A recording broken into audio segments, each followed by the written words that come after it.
Assalamualaikum warahmatullahi wabarakatuh. Saya Seka Anggita Maulidina dari semester 3C, Fakultas Hukum Universitas Surya Kencana.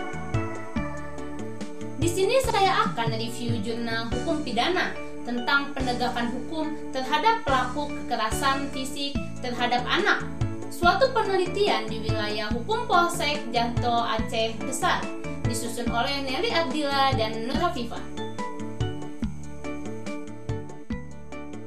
Undang-Undang Nomor 39 Tahun 1999 tentang Hak Asasi Manusia telah mencantumkan tentang hak anak ditegaskan di dalam Undang-Undang Dasar 1945 dan Konvensi Perserikatan Bangsa-Bangsa tentang Hak-Hak Anak dalam Undang-Undang Nomor 35 Tahun 2014 tentang Perlindungan Anak dalam Pasal 76C Undang-Undang 35 Tahun 2014 berbunyi, setiap orang dilarang menempatkan, membiarkan, melakukan, menyuruh melakukan, atau turut serta melakukan kekerasan terhadap anak.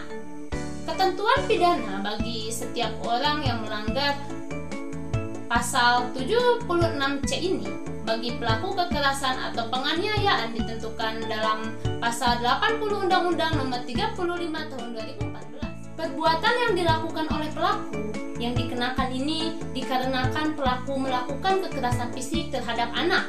Kekerasan fisik terhadap anak terjadi karena perilaku masyarakat yang kurang terkontrol, baik itu rendahnya tingkat pendidikan, pengaruh lingkungan, dan kurangnya pemahaman tentang agama. Angka kasus kekerasan anak, baik sebagai korban maupun pelakunya, seringkali muncul. Undang-Undang Perlindungan Anak belum mampu menghentikan dan memberi efek jera bagi pelaku.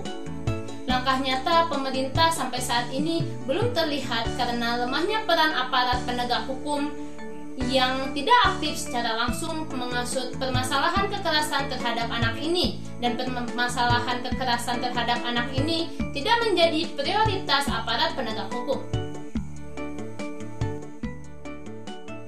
Hal ini terbukti dengan semakin tingginya kekerasan fisik pada anak, kekerasan psikis, kekerasan seksual, dan lainnya masih menjamur di masyarakat.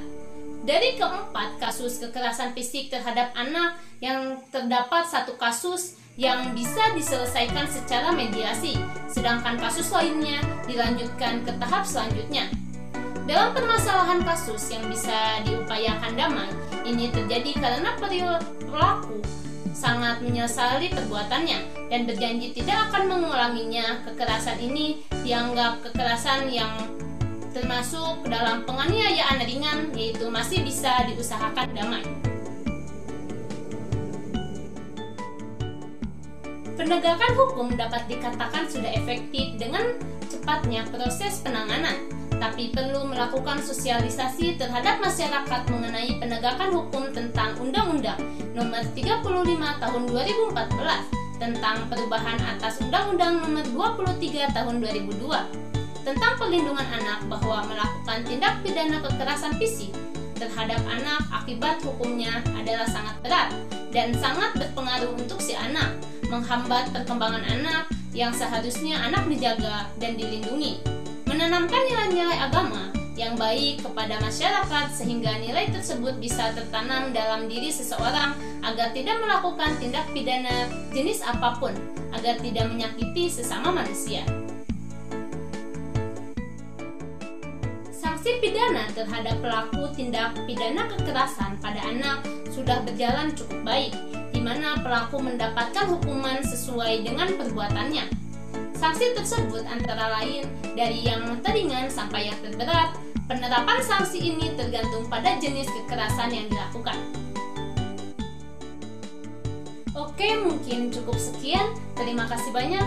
Wassalamualaikum warahmatullahi wabarakatuh.